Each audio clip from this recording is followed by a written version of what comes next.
almost crazy to think that Donald Trump winning the presidency was very likely a month ago. Now, mind you, it's still somewhat likely, and you never know what will happen in the next coming months, but my point is, it was more likely then than it was now. Over this whole election, Trump has always had a lead over Biden.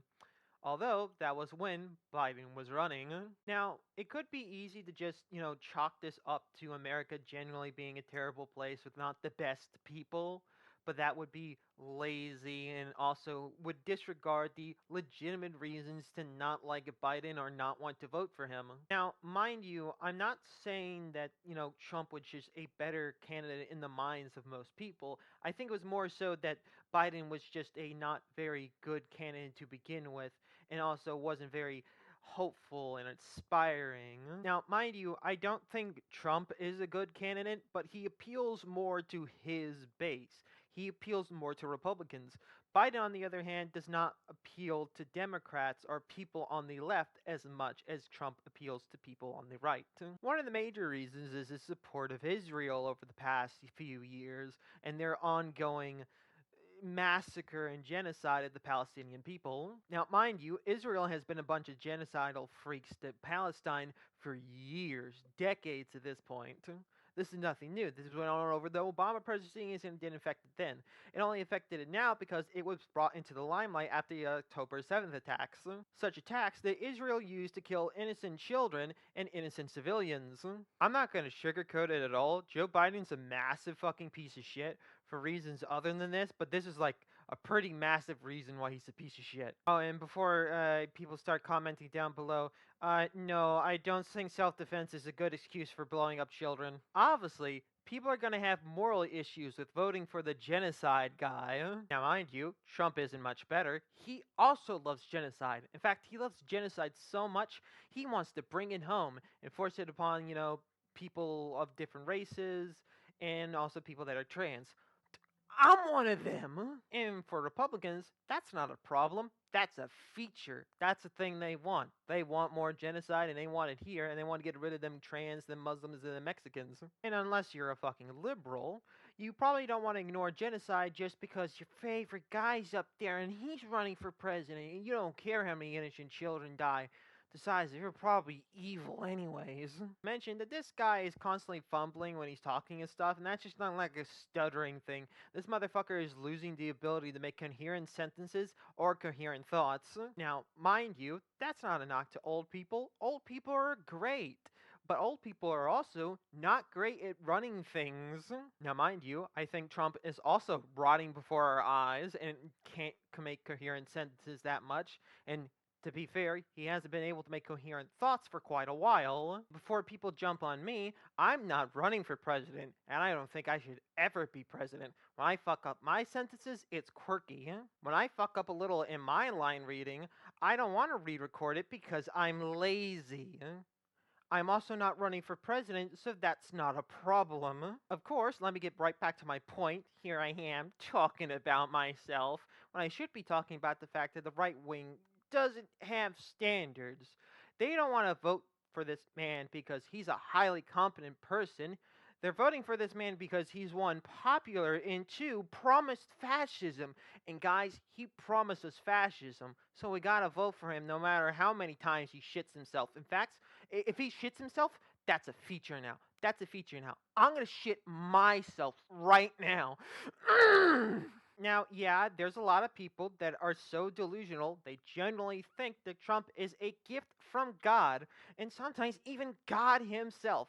But last time I checked, the only one who's God is me. But let's be fair, there's a lot of Republicans that are just gonna use Trump as a tool to push their agenda. They'd be doing the same shit with Ted Cruz, except they'd be going like, well, yeah, his pathetic charm is kind of cute when you think about it. People on the left are a bit more picky.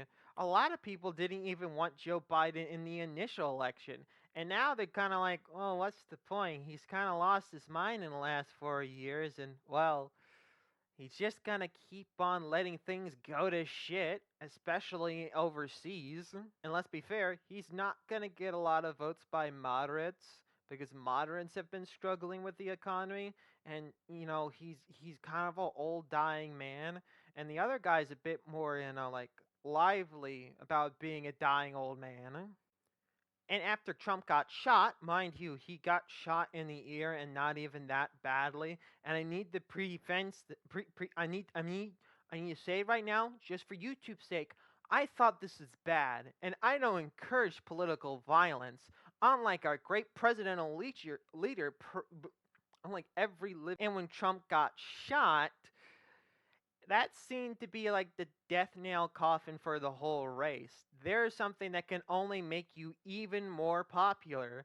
And I want to make it clear, Trump getting shot is a bad thing, YouTube. I think that's a bad thing. I wouldn't endorse political violence unless I was president. Then I probably would, but the people overseas, mind you. And all of that was a joke. Don't take me off. Don't take me off to go give me a fucking strike again because I'm making jokes, okay? Are we not allowed to make jokes anymore? Everything I say is satire. I think everything went downhill for Trump's campaign when he got J.D. Vance to be his vice president.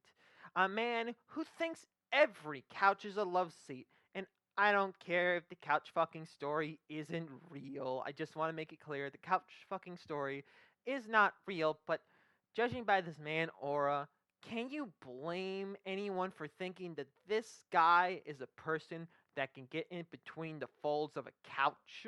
Anytime I see this man on TV, I think, oh god, this guy's personality is oh, I'm human. I'm human just like you, see? I'm human. I know groveling in my own shit was like unpopular and I said it was bad like 5 years ago, but now I'm perfectly fine with groveling in my own shit. I'm willing to grovel in shit if people like me enough. Speaking of which, do you want to read my book about how much I hate poor people? God, can't fucking stand them. And hey, I got a movie about how much I hate poor people too. So yeah, I fucked around a little bit. Mainly in couches. And then Joe Biden dropped out, which I didn't think was going to happen because, liberals are like, we still love you no matter how much old brain matter is coming out of your ears. And he was also like whining like a little bitch about it on the way too. But then he was like, okay, it's Jover. And now Kamala Harris is running. Ooh, a young person. Been a while since we've had one of those in office. Mind you, she's still somewhat pro Israel. I say somewhat because she said, yeah, well, we can have a ceasefire, but like not like a real ceasefire. And even then, let's be fair, she's kind of been watching the whole Biden presidency and been like, yeah, this is fine. I mean, let's be fair, she's still a piece of shit, but God, she's a young, scrappy piece of shit, and that's just what we need. And hey, she has a functioning brain for the most part. Hey, having a female president after Roe v. Wade was overturned, that's going to be massively popular. Not to mention the fact that she'll make it where Hillary Clinton will never be the first female president, which, oh boy, that gets me excited for sure. And the right wing haven't had a lot of good attacks on her like they had on Biden. They could point at Biden and go like, old dying man, you want an old dying man president? And now their new attacks are, um, she she's only pretending to be black. She's not really black. She says she was Indian. Which color is it? Biracial? What even is that? And according to some dumb fuck on Fox News, if you vote for Kamala Harris, you instantly transition to a woman, which, well, fuck. I know a lot of people are gonna sign up for that one. Blair White, you can give up the act now. You don't have to be a Republican to be accepted by them. You could just vote for a woman. Kidding, of course. Republicans never accepted Blair White. But, it was nice having a minority talk down to other minorities. Looking at the polls now and getting back on topic, it does seem like things are getting better. But anything can happen in the next few months. Democrats love to surprise us by shit showing how low they'll go. So what? Who knows? Maybe they'll get on stage one day and be like, a little bit of child murder in the morning feels real good actually. That's the one thing we and Republicans can agree on. A little bit of child murder. What runs? It's the blood that oils the greasy gears of this country. Or maybe Biden will be like, hey, can we at least try weekends at burning this, please? Please, can't we just do that? I could be a puppet. I could be like a puppet man. You could put me on strings. It would be really funny. Everyone will like it. Just like in the movie, Weekend at Bernie's. Weekend at Bernie's. I think my good friend, Senator Bernie Sanders, is in it. Please, I can cough blood now.